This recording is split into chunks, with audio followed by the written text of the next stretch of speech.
जय गुरु जी। वीडियो को लाइक कीजिए, चैनल को सब्सक्राइब कीजिए और बेल आइकन को प्रेस कर दीजिए ताकि आपको लेटेस्ट वीडियो के अपडेट्स मिलते रहें। दुनिया में हर इंसान अलग है, इसलिए जो जैसा है उसे वैसे ही स्वीकार करना सीखें।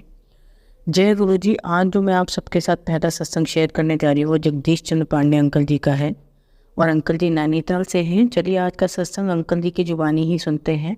संगत जी, आज का सत्संग बहुत ही खास है जिसमें गुरु जी ने अपनी संगत पर अंतः प्रेम बरसाया है, चाहे वो फिर किसी भी रूप में क्यों ना हो। संगत जी हर काम को गुरु जी ने कैसे पूरा किया और उनको गुरु जी का आशीर्वाद भी मिला, ये सारी चीज़ आज मैं आपको इस सत्संग में साझा करूँगी।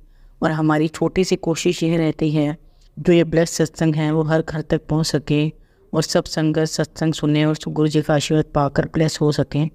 इसलिए संगत जी आप भी निस्वार्थ भाव से सत्संग को अंत तक जरूर सुने और आपके भी हर काम गुरु जी की कृपा से संभव होंगे। चलिए आज का सत्संग शुरू करें। जय गुरु जी। असित गिरी समस्याद गजल सिंधु पात्रे सुरतवल्लूर साक्षाखा पत्र मूर्वी लिखते यदि गहित्वा शारदा सर्वकालम तदपि तम गुरुनामिश पार न जाती।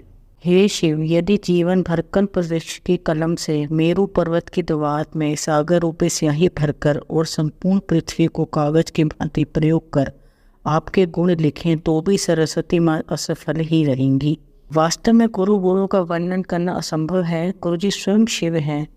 तथापि जिसने भी गुरु जी के दर्शन किए हैं थोड़े से समय के लिए ही सही, उसने वह आवरण देखा है जिसके पीछे गुरु जी की सरलता से प्रसन्न होने वाली छवि छिपी हुई है। मुझे अपने गुरु के बारे में अपने संबंधी कर्नल जोशी से ज्ञात हुआ और उनके दर्शन कर उनका आशीर्वाद प्राप्त करने की अभिलाषा मन में जागृत हुई। क्योंकि उस समय पारिवारिक समस्याओं के समाधान में लगा हुआ था और दिल्ली नहीं आ सकता था, मैंने कर्नल जोशी को गुरु जी को बताने के लिए यह लिखा। इब्ने आदम दुआ करे कोई, मेरे गम की दवा करे कोई। मेरा संदेश गुरु जी तक पहुँचा ही होगा कि मुझे उनके दर्शन, उनके आशीष का सुअवसर प्राप्त हो गया। उनके कमल चरण स्पर्श करते हुए ऐसा लगा जैसे मैं कह रहे हूँ, मम दर्शन फल परम अनोपा, जीव पाव निज सहज स्वरूपा। यह महापुरुषों की कसौटी है। उनके सानिध्य में साधारण मानव का मन भी उस आनंद सिद्धू में गोते लगाने लगता है जिसकी प्राप्ति के लिए बड़े बड़े तपस्वी अनेक जन्मों तक प्रयास करते रहते हैं। गुरु जी अंतर्यामी हैं और मेरा मानना है कि वह बिना कुछ व्यक्त किए ही मन की चाहत पूरी कर देते हैं। एक चेतावनी है, हमारी इच्छा पूर्ति तभी संभव है जब वह हितकारी हो। ऋषियों ने भगवत नाम को कल्पवृक्ष समान कहा है, पर गुरु जी और कल्पवृक्ष में अंतर है। कल्पवृक्ष सब आकांक्षाएं पूर्ण होती हैं, गुरु जी केवल लाभान्वित करने वाली आशाएं पूर्ण करते हैं। श्रीमद् भागवत व अन्य ग्रंथों में महापुरुष के जिन लक्षणों का वर्णन किया गया है गुरु जी के व्यवहार एवं वाणी में वह 100% पाए जाते हैं। यह भी महत्वपूर्ण है कि गुरु जी का जन्म पंजाब में हुआ। प्राचीन काल में पंजाब को सारस्वत प्रदेश कहा जाता था। न केवल महर्षि व्यास जिन्होंने वेदों की व्याख्या करी, पुराणों को संकलित किया, महाभारत और ब्रह्म सूत्रों की रचना करी, उनके जैसे ही अन्य महान ऋषियों ने इस धरती को सदा धन्य किया है। ईश्वर की इस महान और प्राचीन परंपरा की पावन धरती पर ही कलयुग में गुरु नानक देव श्री चंद्र और महानुभावों ने जन्म लेकर न केवल नव जन चेतना जागृत करी अपितु उत्पीड़ित मानवता का मार्गदर्शन और कल्याण किया। अब गुरु जी भी वही कर रहे हैं, यह मेरा विश्वास है। इस संसार में अनेक आदरणीय उपदेशक और प्रचारक हैं, किंतु मात्र विद्या को प्रसारित करने के लिए प्रभावशाली शब्दों से दिए गए उपदेशों से मानवता का लाभ नहीं होता है। केवल प्रकाश का वर्णन करने से अंधेरा दूर नहीं होता है। इस बात का कोई महत्व नहीं है कि इसके लिए सूर्य या लालटेन का वर्णन किया जा सकता है। आवश्यकता इस बात की है कि जिसने इस ज्ञान का दीपक ज्वलित हो चुका है वह संवेदना सहित आत्मत्व की ज्योत जलाकर मानव के अंदर की छिपी हुई ज्योत उजागर करने का प्रयास करे। गुरु जी का व्यक्तित्व ऐसा ही है। अपनी प्रतिभाओं से वह न केवल अपने अनुयायियों के मार्ग में आने वाले संकट से सावधान कर देते हैं वरन उसकी यात्रा में निष्कटक कर देते हैं। महात्मा तुलसीदास कहते हैं कि गुरु जी जैसे महापुरुष ईश्वर से भी उच्च हैं। वह लिखते हैं, मेरे मन प्रभु अस विश्वासा, राम ते अधिक राम कर दासा, क्योंकि राम सिंधु धन सजन धीरा, चंदन तरु हरि संत समीरा। जैसे हमारी प्यास बुझाने के लिए मेघ वर्षा करते हैं और वायु चंदन वृक्ष की शीतलता फैलाती है, उसी प्रकार से महापुरुषों के माध्यम से हम ईश्वर को प्राप्त कर सकते हैं।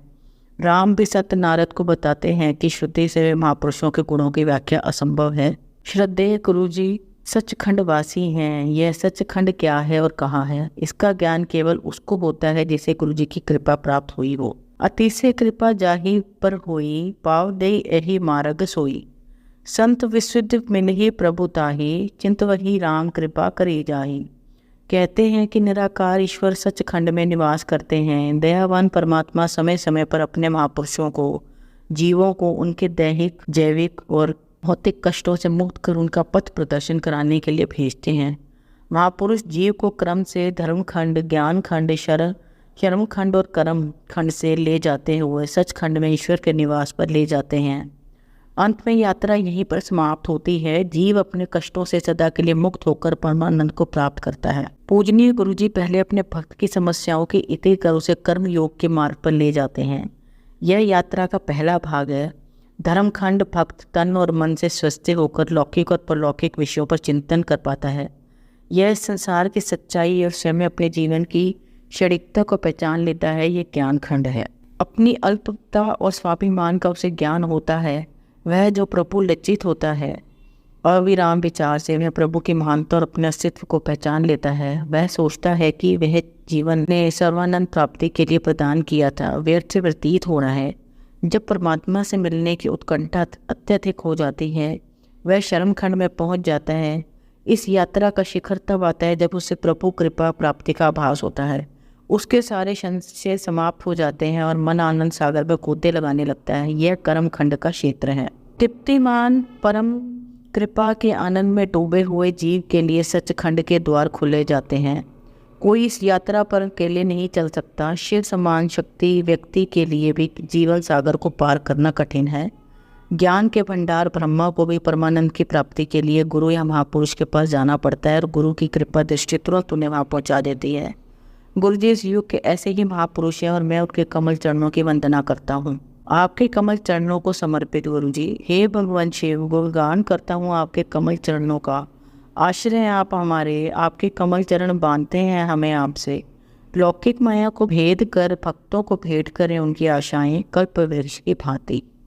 हे भगवान शिव, गुणगान करता हूँ आपके कमल चरण का शिव। ब्रह्मा और स्वर्ग के समस्त देव नतमस्तक होते हैं आपके कमल चरणों में। हे सबसे प्यारे गुरु जी, ढूंढता है जो आसरा, मिलता है उसे सहारा आपके चरण। सबसे प्यारे प्रभु कुचम दिशा बधाएं और भव सागर से पार करें। हे भगवान, हे शिव, गुणगान करता हूँ आपके कमल चरणों का। जय गुरु जी। शंकर जी, अब हम गुड़गांव से जगबीर सिंह ग्रेवाल अंकल जी का सत्संग सुनेंगे। श्री ग्रेवाल पंजाब कृषि विश्वविद्यालय में अपने ससुराल में थे जब गुरु जी अपने कुछ अनुयायियों के साथ वहाँ पहुँचे। लंगर करते हुए बहुत रात हो गई थी जब श्री ग्रेवाल को गुरु जी को जलंधर में उनके मंदिर तक पहुंचना था। श्री ग्रेवाल की मारुति 800 गाड़ी में वह दोनों चल पड़े। थोड़ी दूर जाने पर श्री ग्रेवाल को आभास हुआ कि गाड़ी में पेट्रोल समाप्त होने वाला है। वह चिंतित हो गए। उन्हें पता था कि इस समय कोई पेट्रोल पंप खुला नहीं होगा। यह 90 का दशक था जब पंजाब में आतंकवाद फैला हुआ था और दुकानें जल्दी बंद हो जाती थी। श्री ग्रेवाल को यह भी पता था कि देर रात में पुलिस और आतंकवादी दोनों घूमते रहते हैं। उनके साथ बैठे हुए गुरुजी ने उनके मन की बात पढ़ते हुए उनको चिंता मुक्त रहने के लिए कहा। श्री ग्रेवाल को याद है कि गुरुजी ने कहा था कि वे चिंता क्यों कर रहे हैं, उनके पास वहां तक पहुंचने के लिए पर्याप्त ईंधन है और वह गाड़ी चलाते रहे। वह कार चलाते रहे किंतु उन्हें पता था कि देर सबेर पेट्रोल समाप्त हो जाएगा।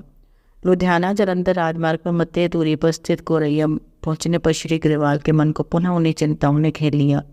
गुरुजी तुरंत बोले कि वह व्यर्थ शंका कर रहे हैं, वे केवल विश्वास के साथ चलते रहे, पेट्रोल पर्याप्त है। उनके कहने पर श्री ग्रेवाल को अचानक आभास हुआ कि उस गाड़ी में 4 किलोमीटर से अधिक का पेट्रोल नहीं था और वह 40 किलोमीटर आ चुके थे। तब उन्हें विश्वास हुआ कि उनकी कार पेट्रोल से नहीं अपितु दिव्य शक्ति से चल रही है। शीघ्र ही वह जलंधर में गुरुजी के मंदिर पर पहुंच गए। गुरुजी जब उतरे तो उन्होंने कहा कि गाड़ी को बिना पेट्रोल के ले आए हैं, प्रातः होते ही वह पेट्रोल भरवा लें, उसके बाद कार बिना पेट्रोल के नहीं चलेगी। श्री ग्रेवाल कहते हैं कि दिव्य ऊर्जा के इस अद्भुत अनुभव के पश्चात उन्होंने अपने आप को गुरुजी को समर्पित कर दिया। उन्हें विश्वास हो गया कि गुरुजी कोई साधारण पंडित या संत न होकर अति असाधारण है, वास्तव में वह सतगुरु हैं। गुरुजी की दया अपरंपार है, वह करुणा के अपार सागर हैं जिसकी कोई समानता नहीं की जा सकती। जयपुर में लाखों ने गुरुजी का आशीर्वाद प्राप्त किया था। 94 में गुरुजी वहाँ गए थे और ब्रिगेडियर मोहन सिंह के यहाँ महीने भर तक रुके थे। उनके दर्शन के लिए सैकड़ों लोग आते थे। दर्शनार्थी राजस्थान के प्रत्येक गांवों से अपनी पत्नियों और बच्चों आदि के साथ बैलगाड़ियों, टांगों और अन्य प्रकार की सवारियों में अपनी समस्याएं और चिंताओं को लेकर आए थे। गुरुजी अपनी संवेदनशील दृष्टि, ताम्र लोटे इत्यादि से उनको आशीष देते रहे। उनके अनुयायी, जिसमें श्री ग्रेवाल भी थे, दो हाशियों का काम कर रहे थे। उनको याद है कि किस प्रकार से एक पंचायत के सदस्य ने उनके पास आकर विनती करी कि क्या गुरुजी उनके गांव में पिछले 60 वर्ष से एक सूखे हुए कुएं में फिर से जल भर सकते हैं।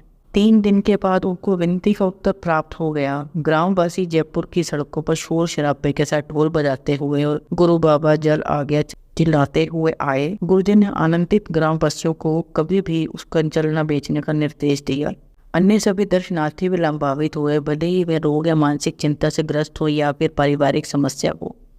केवल आम जनता को ही लाभ नहीं मिला, महाराजा भवानी सिंह को 4 कंधों पर उठाकर लाया गया। कुछ ही दिनों के बाद वह सहजते होकर चलने लगे। कभी कभी किसी भक्त का मनोरथ होता है कि गुरुजी शिव के अवतार जो आशुतोष के समान सरलता से प्रसन्न हो जाते हैं, कोई कामना पूर्ण करे। ऐसा ही कुछ श्री ग्रेवाल की पत्नी श्रीमती रिम्पल के साथ हुआ। गुरुजी संगरूर में संगत कर रहे थे। अचानक उन्होंने श्रीमती रिम्पल को अपने पास बुलाया और अपने हाथ में प्रकट हुए 2 हीरे उनको दिए। वह ब्रिटेन की मुद्रा पाउंड में लिपटे हुए थे। आज 12 वर्ष बाद भी उनमें से गुलाब की सुगंध आती है। गुरुजी के होने का यही प्रमाण है। कुछ अवसरों पर भी गुरुजी विशेष कृपा करते हैं। 9 वर्ष की पूर्व संध्या पर श्री ग्रेवाल के ससुराल में गुरुजी की संगत हो रही थी। अचानक उनके ससुर पर पुष्पों की पंखुड़ियां बरसने लगी और कुछ देर तक ऐसे ही बरसती रही। 10 मिनट के उपरांत एक अन्य महिला अनुयायी श्रीमती बरदान पर ऐसा ही हुआ। यह चमत्कार भक्तों पर गुरुजी का प्रेम दर्शाते हैं। श्री ग्रेवाल कहते हैं कि गुरुजी अपने भक्त से कोई मांग नहीं करते, वह तो अपने कर्म अपने ऊपर अंतरित कर आपको मुक्त कर देते हैं। वह केवल प्रेम और आस्था चाहते हैं। जय गुरुजी। आप सबको अब एक कहानी सुनाती हूँ। आप सब कहानी को बहुत ध्यान से सुनना। कहानी का शीर्षक है ओवर कॉन्फिडेंस। हमारे अंदर कॉन्फिडेंस का होना बहुत ज़रूरी है, लेकिन साथ ही ये भी ध्यान रखना ज़रूरी है कि वक्त के साथ हमारा कॉन्फिडेंस कहीं ओवर कॉन्फिडेंस में ना बदल जाए। सफल होने के लिए या फिर किसी काम को करने के लिए हमारे अंदर कॉन्फिडेंस का होना बहुत ज़रूरी है। बिना कॉन्फिडेंस के अगर हम किसी काम की शुरुआत करते हैं तो हम अक्सर उस काम में फेल हो जाते हैं या फिर कोई बहुत बड़ी गलती कर देते हैं। लेकिन कई बार सिचुएशन ऐसी हो जाती है कि हम बहुत ज़्यादा कॉन्फिडेंट भी हो जाते हैं, जिसे ओवर कॉन्फिडेंस भी कहा जाता है। और ये ओवर कॉन्फिडेंस भी हमारी हार का कारण बन सकता है। ओवर कॉन्फिडेंस के चक्कर में कई बार छोटी छोटी चीज़ों को इग्नोर कर देते हैं, जिसका खामियाजा हमें बाद में भुगतना पड़ता है। आज की इस कहानी के ज़रिए आप ये बात जानेंगे कि किस तरह हमारा ओवर कॉन्फिडेंस हमारी सफलता की राह में आ जाता है और हमें सफल होने से रोकता है। इस प्रेरणादायक कहानी का एम आपको कॉन्फिडेंस, लो कॉन्फिडेंस और ओवर कॉन्फिडेंस के बारे में मोटिवेट करना है, ताकि आप जोश में या फिर ओवर कॉन्फिडेंस में आकर कभी ऐसी गलती ना करें जो आपको फेलियर बना दे। इस कहानी को अंत तक ज़रूर सुनें और कहानी को अच्छे से समझें भी। इससे आपको ओवर कॉन्फिडेंस से बचने में मदद मिलेगी और साथ ही आप ये जान पाएंगे कि किस तरह ओवर कॉन्फिडेंस हमारे लिए सही नहीं होता। ये कहानी है मोहन की। मोहन अपने गांव का एक बेहतरीन रेसर था। गांव में होने वाली सभी रेस मोहन जीत चुका था, जिस वजह से उसे खुद पर बहुत विश्वास था। उसे हमेशा लगता था कि कोई उसे हरा नहीं सकता, और ये सच भी था क्योंकि मोहन लड़कों से काफ़ी तेज और फुर्तीला था। एक बार फिर गांव में रेसिंग कंपटीशन रखा गया। हर बार की तरह इस बार भी सभी को जंगल से होकर गुजरना था। रेस शुरू होने से पहले सभी रेसर को ये बोला गया कि आप सभी जाकर रेसिंग ट्रैक को अच्छे से देख सकते हैं। मोहन उसी गांव का था और उसे सभी रास्ते अच्छे से मालूम थे। मोहन ने सोचा क्यों अपना टाइम वेस्ट करना है और वह रेस की तैयारी में लग गया। रेसिंग कंपटीशन वाला दिन आ गया। रेस शुरू हुई और हर बार की तरह इस बार भी मोहन सबसे तेज आगे निकल गया, लेकिन कुछ दूर जाते ही मोहन का पैर फिसल गया और उसके पैर में मोच आ गई। जंगल का ट्रैक गीला था जिस पर मोहन का पैर फिसल गया और थोड़ी ही देर में बाकी के रेसर उसी जगह को आराम से पार करके निकल गए, क्योंकि उन्होंने पहले इस ट्रैक को ठीक से चेक कर लिया था। इस बार मोहन की हार हुई और उसका कॉन्फिडेंस भी चूर चूर हो गया। अब सीख जो हमें इस कहानी से मिलती है, ये कहानी हमें यह बात सिखाती है कि भले ही आप अपनी लाइफ में बहुत सक्सेसफुल हैं या किसी काम में आप बहुत ज़्यादा परफेक्ट हैं, लेकिन इसका मतलब ये बिल्कुल नहीं है कि आपको उस फील्ड के बारे में सब कुछ पता है। किसी भी काम को करने से पहले दूसरों की बातों पर भी ध्यान देना ज़रूरी है। आँख बंद करके लिया गया फैसला कभी कभी हमें मुंह के बल गिरा सकता है। दूसरों की बातों को इग्नोर करना तब सही होता है जब किसी सिचुएशन से आप निकल चुके होते हैं। अगर काम नया हो या सिचुएशन नई हो और सामने वार्निंग का बोर्ड भी लगा हो तो ज़रूरी है कि उस पर ध्यान दिया जाए।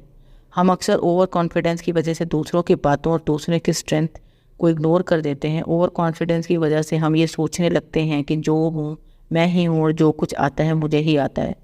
बाकी सब मुझसे कम ही जानते हैं। हमारा यही ओवर कॉन्फिडेंस हमें ले डूबता है। किसी चीज़ में कोई भी परफेक्ट नहीं हो सकता, कमी हर किसी में होती है। जिन लोगों में कॉन्फिडेंस होता है वो ये बात अच्छी तरह से जानते हैं कि दूसरों से अभी बहुत कुछ सीखना है, अपने नॉलेज और स्किल्स को हमें हमेशा बढ़ाते रहना है। लेकिन जिन लोगों में ओवर कॉन्फिडेंस होता है वो ना तो दूसरों से कुछ सीखना चाहते हैं और ना ही उनसे सिखाना चाहते हैं, और जिस दिन उनका कॉन्फिडेंस चूर चूर हो जाता है फिर वो किसी लायक नहीं रहते। इसलिए अपना कॉन्फिडेंस हमेशा हाई रखिए, लेकिन उस कॉन्फिडेंस को कभी भी ओवर कॉन्फिडेंस मत बनने दीजिए। और कॉन्फिडेंस में हमारे साथ क्या हो सकता है आप ऊपर की स्टोरी से समझ ही चुके होंगे। हमेशा याद रखें, सफलता पाने के लिए और कुछ करने के लिए हमें कॉन्फिडेंस की ज़रूरत होती है, ओवर कॉन्फिडेंस की नहीं। जय गुरु जी। संगत जी, अगर आपको आज का सत्संग अच्छा लगा हो तो आप इस सत्संग को और संगत के साथ जरूर साझा करें, जिससे वो भी महाराज का दिव्य आशीर्वाद प्राप्त कर पाएँ। जय गुरु जी। शुक्राना गुरु जी।